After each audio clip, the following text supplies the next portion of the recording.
ISD क्या होता है? वो सारी group of related entities resulting from MI, वो सारी बीमारियां जो MI के कारण हो रही हो। और MI में क्या होता है? इम्बैलेंस हो जाता है between perfusion cardiac demand for oxygen supply, ठीक है। तो इसमें 4 एंटिटीज पढ़नी है हमें, एक MI, एक एंजाइना पेक्टोरिस, एक क्रॉनिक ISD और सडन कार्डियक। MI में क्या हो जाता है? अब इनके बेसिक बताते हैं। MI में क्या हो जाता है? मायोकार्डियल इन्फार्क्शन हो जाता है, ठीक है। मतलब जो मायोकार्डियम है वो खराब हो जाता है, उसकी वॉल्स, ठीक है। और इसमें क्या होता है? कार्डिक नेक्रोसिस होता है। एंजाइना पेक्टोरिस में क्या होता है? इन्फार्क्शन नहीं होता, इसमें ऑक्सीजन सप्लाई बहुत कम हो जाती है, जिसकी वजह से सिम्टम्स अपीयर होने लग जाते हैं, चेस्ट पेन होने लगता है, उसे कहते हैं एंजाइना पेक्टोरिस। क्रॉनिक ISD क्या होता है कि धीरे धीरे इस्चीमिया हो रहा है, पूरा हार्ट धीरे धीरे खराब होता जा रहा है, हार्ट फेलियर की तरफ जा रहा है। और चौथा इसमें होता है सडन कार्डियक डेथ। तो इसकी पैथोलॉजी बताता हूँ इस ISD की। वही मैंने सबसे पहले बताया था, इस परफ्यूजन बराबर नहीं हो रहा, इसकी वजह से हो रहा है। इसका क्या रीजन है? इसका एक ही रीजन है कि जो कोरोनरी आर्टरी है उसमें ऑक्लूजन हो गई है, ठीक है।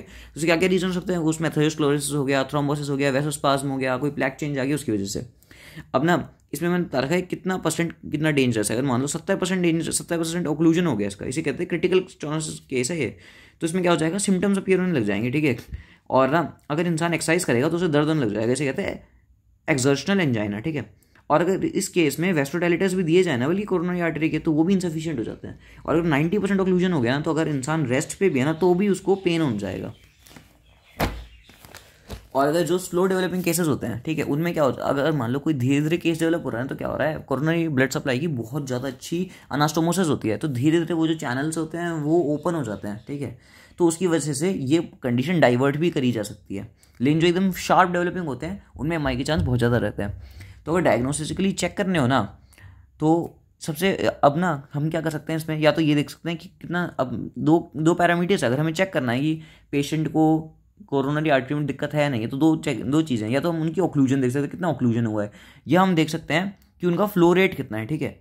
अगर हम अब और ना इन दोनों में से कि इनका हम ब्लड फ्लो देखें कि कैसा ब्लड फ्लो है इनके अंदर, या अगर हम देखें कि इनका कितना स्टीनोसिस हुआ है, तो इन दोनों में से इनका जो ब्लड फ्लो वाला पैरामीटर है वो ज़्यादा बेटर है। क्यों?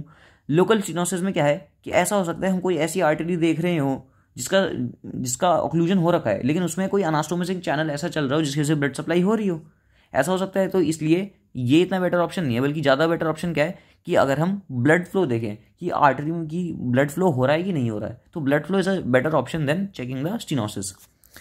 अब मेन जो कोरोनरी आर्टरीज हमें पढ़नी है वो कौन सी है? LAD left anterior descending artery, LX left circumflex, और RCA राइट कोरोनरी आर्टरी। अब ना एक और चीज़ देखेंगे, एक और चीज़ नोट करने की बात है कि जो इंट्रा मायोकार्डियल आर्टरी होती है ना, मतलब जो मायोकार्डियम को पियर्स करके अंदर से सप्लाई कर रही होती है ना, उनमें एथेरोस्क्लेरोसिस होने का चांस कम रहता है। बल्कि जो एपिकार्डियल आर्टरीज होती हैं, जैसे ये तीनों एपिकार्डियल होती हैं, इनमें एथेरोस्क्लेरोसिस होने के चांस ज़्यादा होते हैं। एक ये बेसिक टर्म होती है एक्यूट प्लाक चेंज, ये पढ़ना बहुत ज़्यादा इंपॉर्टेंट है, ठीक है। एक्यूट प्लाक चेंज क्या होता है? एक्यूट प्लाक चेंज होता है कोई भी अगर ऐसा चेंज आ गया प्लैक के अंदर जिसकी वजह से वो अनस्टेबल हो गया, ठीक है, और पोटेंशियली थ्रेटनिंग हो गया, तो उसे क्या कहते हैं? एक्यूट प्लाक चेंजेस, ठीक है। तो इसमें क्या हुआ? जैसे मान लो कोई मतलब एथेरोस्क्लेरोसिस प्लैक था, ठीक है, और इन्फ्लामेशन हो गया, एंडोकार्डियल इंजरी हुई, ठीक है, उसे इन्फ्लामेशन फैली, इन्फ्लामेशन से क्या हुआ? उसका अगर एक पीस टूट गया और वो थ्रोम्बस बन जाएगा, वो क्या कर सकता है? ऑक्लूजन कर सकता है। ये हो गया एक्यूट प्लाक चेंज। इसका क्या मतलब है कि पहले एक जगह पर वो स्टेबल था, पहले एक जगह पे प्लैक बना हुआ था, अब उसमें कुछ ऐसा चेंज आया जिसकी वजह से थ्रेटनिंग हो गया। जैसे इस केस में इन्फ्लामेशन हुई, उसकी वजह से उसका एक पीस टूट गया और थ्रोम्बस बन गया और ऑक्लूजन हो गया, तो ये लीथल बन गया। तो ये होता है एक्यूट प्लाक चेंजेस, ठीक है। इसमें एक टर्म पढ़नी है हमें, एक्यूट कोरोनरी सिंड्रोम। इसमें क्या होता है? अनप्रेडिक्टेबल और sudden conversion of stable atherosclerosis to unstable and potentially life threatening atherosclerosis lesion through rupture, erosion, ulcer, fissuring और डीप हेमोरेज। ऐसा कोई भी अनप्रेडिक्टेबल और sudden conversion of stable atherosclerosis into unstable and potentially life threatening atherosclerotic lesion, ठीक है, is known as acute plaque change. ये acute plaque change की definition हो गई। और एक्यूट कोरोनरी सिंड्रोम क्या होता है? When unstable angina, acute MI, sudden cardiac death caused by acute plaque changes.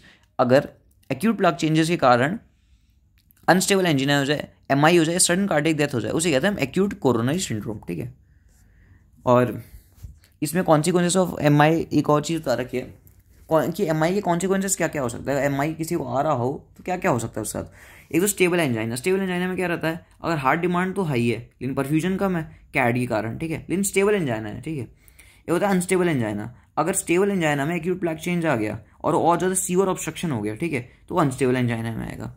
एक होता है MI। MI में क्या है? अगर मान लो पहले भी एथेरोस्क्लेरोसिस था, पहले भी कम था, एक्यूट प्लेग चेंज आ गया, जैसे इस्चीमिया नेक्रोसिस हो गया, और सडन कार्डियक डेथ में क्या हो गया, एमआई भी आ गया और प्लस वेंट्रिकुलर एरिथमिया भी हो गया, तो उसकी वजह से सडन कार्डियक डेथ हो जाती है।